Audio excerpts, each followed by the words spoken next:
भारतामध्ये reserve bank of इंडियानं त्यांच्या बँकिंग रूल्समध्ये अमेंडमेंट करण्यासाठी एक बँकिंग अमेंडमेंट बिल 2025 हे पाठीमागं पारित केलं.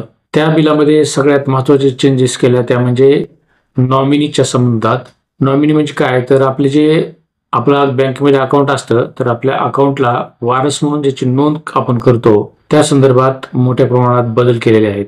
तर हे बदल काय आहेत, कशा प्रकारचे आहेत किंवा या बदलाचा आपल्यावर काय परिणाम होणार आहे याबाबतची माहिती आज आपण जाणून घेणार आहोत. नमस्कार मित्रांनो, मी आहे ॲडव्होकेट तानाजी वाघमारे. आपण बघता लिगल इन्फो MH25. मित्रांनो, चॅनलवर तुम्ही जर नवीन असाल तर चॅनलला सबस्क्राईब करा, व्हिडिओला लाईक करा आणि शेअर करायला विसरू नका. त्याचबरोबर तुमच्या कमेंट बॉक्समध्ये राईट डाऊन करा. आता आपण जाऊया मुख्य विषयाकडे. मित्रांनो, बँकेमध्ये आपण ज्यावेळेस अकाउंट ओपन करतो त्यावेळेस आपल्याला आपल्या नावाबरोबरच एक वारस म्हणून नाव आपण लावत असतो. बँकेचा अकाउंट ओपनिंगचा फॉर्म जो असतो त्या फॉर्ममध्येच त्याबद्दलचा एक रकाना केलेला असतो आणि त्यामध्ये आपल्याला वारसाचं नाव लावावं लागतं, ज्याला इंग्लिशमध्ये नॉमिनी असं म्हणतात. सेंट्रल गव्हर्नमेंटनं एक बँकिंग अमेंडमेंट बिल पारित केलं आणि त्या बिलामध्ये मोठ्या प्रमाणात चेंजेस केले. कारण आपल्याला माहीतच असेल की रिझर्व्ह बँक ऑफ इंडियाकडं भारतातील असे कितीतरी मयत खातेदार आहेत की त्यांच्या खात्याला कोणीही वारस नाही किंवा त्याला त्यांनी जो नॉमिनी दिला आहे त्या नॉमिनीबद्दल कसलीही माहिती नाही, त्याच्या वारसाबद्दल कसलीही माहिती नाही आणि असे अब्जावधी रुपये रिझर्व्ह बँक ऑफ इंडियाकडे पडून आहेत. मित्रांनो, ही गोष्ट सेंट्रल गव्हर्नमेंटच्या लक्षात आल्यानंतर सेंट्रल गव्हर्नमेंटनं याबाबतीत एक बँकिंग अमेंडमेंट बिल पास केलं आणि त्या बिलाच्या आधारे आपण जे वारस म्हणून बँकेमध्ये वारस लावतो त्याच्या नियमामध्ये मोठ्या प्रमाणात बदल केले. तर हे बदल वेगवेगळ्या प्रकारचे आहेत. एखादा व्यक्ती जर मरण पावला आणि त्याचे बँकेमध्ये पैसे असतील तर आपल्याला त्या जो वारस लावलेला आहे त्या वारसामार्फत काढता येतात किंवा एखादी बँक आपल्याला कोर्टातून सक्सेशन सर्टिफिकेट काढून आणायला सांगते.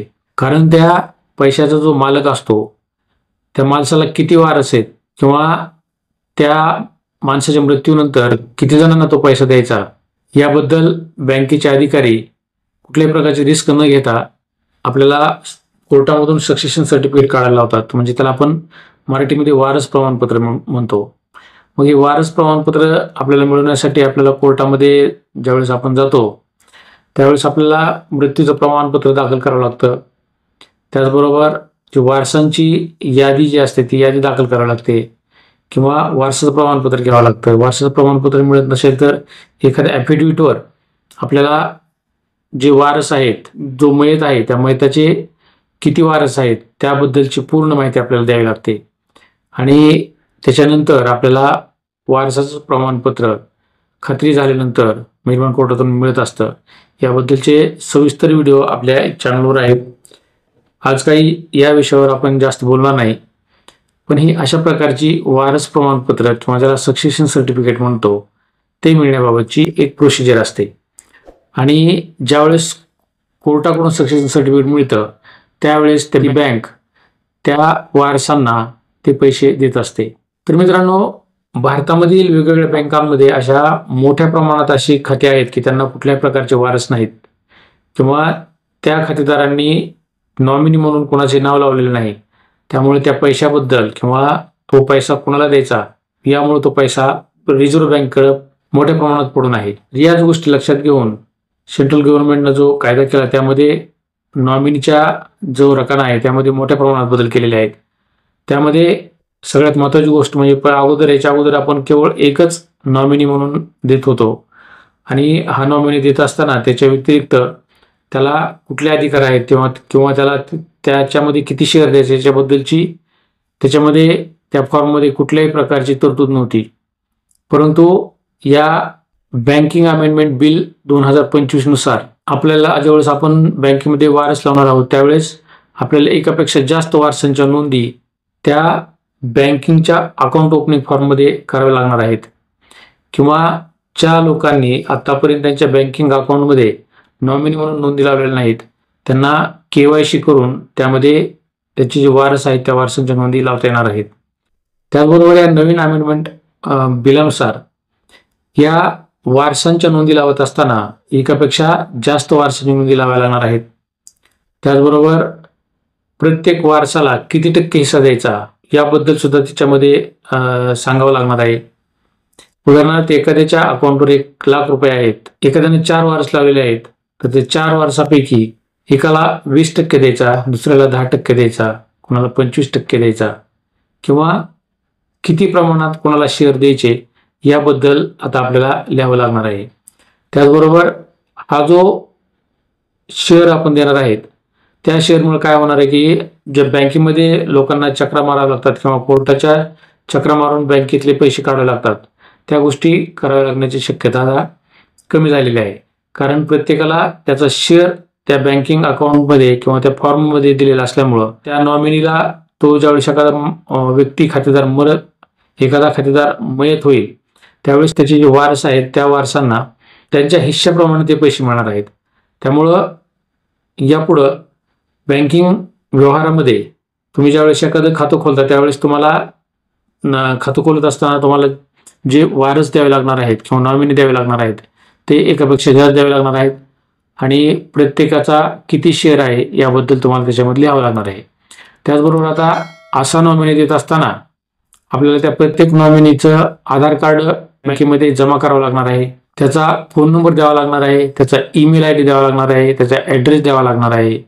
याबद्दलच्या चेंजेस किंवा याबद्दलच्या अमेंडमेंट सेंट्रल गव्हर्नमेंटनं बँकिंग रूल्समध्ये केलेली आहे. किंवा तुम्हाला एखादा नातेवाईक नॉमिनी न लावता एखाद्या मित्राला वारस म्हणून लावायचा असेल तर त्यावेळेस तुम्हाला डिक्लेरेशन द्यावं लागणार आहे की बाबा हा जो व्यक्ती आहे हा माझा जवळचा मित्र आहे आणि या मित्रालाच माझ्या खात्यावरचे पैसे द्यावेत, अशा प्रकारचे एक डिक्लेरेशन द्यावं लागणार आहे. आणि हे डिक्लेरेशन जे आहे हे कंपल्सरी असणार आहे. त्यामुळं जे क्लास 1 हेअर आहेत म्हणजे जवळचे नातेवाईक आहेत, रक्तातील जवळचे नातेवाईक, पत्नी, मुलगा, मुलगी, हे जे क्लास 1 हेअर आहेत ह्या क्लास 1 हेअर बरोबरच तुम्हाला इतर जर कोणाचं नाव नॉमिनी म्हणून लावायचं असेल तर त्यावेळेस त्याचं डिक्लेरेशन द्यावं लागणार आहे की बाबा हा जो व्यक्ती आहे हा माझ्या नात्यातला नसून तो केवळ नॉमिनी म्हणून मी त्याला लावत आहे आणि त्याच्यासाठीचं जे डिक्लेरेशन आहे ते डिक्लेरेशन अशा प्रकारचं डिक्लेरेशन द्यावं लागणार आहे.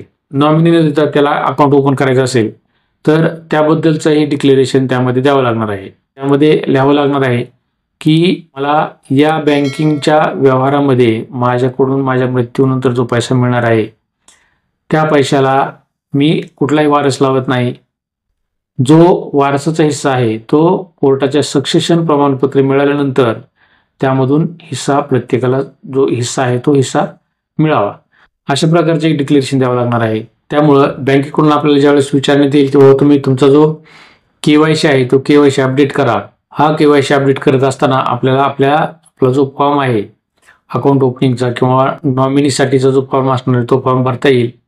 त्याचबरोबर त्याच्यामध्ये आपण जे नॉमिनी लावलेले आहेत त्याच्यामध्ये चेंजेस करता येतील आणि असे चेंजेस करत असताना त्या ज्यांची नावं आपण नॉमिनी म्हणून देणार आहोत त्यांचे हिस्से त्या पैशामध्ये म्हणजे एखाद्याच्या मृत्यूनंतर त्या पैशामध्ये त्यांचा किती हिस्सा आहे म्हणजे Aचा किती हिस्सा, Bचा किती हिस्सा, Cचा किती हिस्सा, Dचा किती हिस्सा आणि Eचा किती हिस्सा, अशा प्रकारे आपल्याला ते हिस्से द्यावे लागणार आहेत, त्याच्यामध्ये हिस्से लिहावे लागणार आहेत आणि त्याच डिक्लेरेशननुसार तो व्यक्ती मयत झाल्यानंतर त्याचे जे वारस आहेत त्या वारसांना पैसे मिळणार आहेत. त्यामुळं बँक अधिकाऱ्यांना ज्यावेळेस एखादा व्यक्ती मयत होईल त्यावेळेस वारसाचं प्रमाणपत्र न घेता त्याला त्याचे जे नातेवाईक आहेत किंवा त्याचे जे नॉमिनी आहेत तर नॉमिनीला पैसे द्यायला सोपं जाणार आहे आणि त्यामुळे त्यांचा वेळ वाचणार आहे. मित्रांनो, बऱ्याच वेळा असं होत होतं की एखाद्यानं अकाउंट ओपन केलं आणि त्यामध्ये त्याच्या नॉमिनीचं नाव त्याने लावलेलं असायचं एखादं आणि काही वेळेस काय व्हायचं की तो खातेदाराच्या अगोदर तो नॉमिनी मयत व्हायचा. नॉमिनी मयत झाल्यानंतर ज्यावेळेस तो खातेदार मयत व्हायचा त्यावेळेस त्या बँकेमध्ये जे पैसे ठेवलेले आहेत किंवा सेविंग अकाउंट असेल, करंट अकाउंट असेल, पॉलिसी कुठली असेल किंवा कुठल्याही प्रकारची बचत असेल, अशा प्रकारचे नॉमिनी लावत असताना जे नॉमिनी मयत झाले आणि त्याच्यानंतर खातेदार मयत झाला त्यावेळेस त्या अकाउंट होल्डरचे पैसे कुणाला द्यायचे याबद्दल मोठ्या प्रमाणात संभ्रम निर्माण होत होता आणि अशा वेळेस केवळ कोर्टाचं सक्सेशन सर्टिफिकेट आल्याशिवाय त्या वारसांना पैसे मिळत नसायचे. त्यामुळं हे वारस प्रमाणपत्र काढत असताना मोठ्या प्रमाणात लोकांचा गोंधळ उडायचा. त्याचबरोबर त्यांना पैसे मिळायला मोठ्या प्रमाणात उशीर व्हायचा. त्यामुळं सेंट्रल गव्हर्नमेंटनं या गोष्टीवर उपाय म्हणून आता जे नॉमिनी फॉर्म आहेत, आता जे बँक अकाउंट ओपनिंग फॉर्म आहेत, त्या अकाउंट ओपनिंग फॉर्ममध्ये चेंजेस केले आणि याप्रमाणे चेंजेस करून हे बँकिंग अमेंडमेंट बिल पास केलेलं आहे. त्यामुळे मित्रांनो, आता यापुढे आपल्याला ज्यावेळेस KYC करायचं आहे त्यावेळेस तुमचे जे अकाउंट आहे त्या अकाउंटमध्ये तुम्ही नॉमिनीची जी नावं आहेत त्या नॉमिनीच्या नावामध्ये अवश्य चेंज करा. त्यामध्ये प्रत्येकाचे हिस्से लिहा.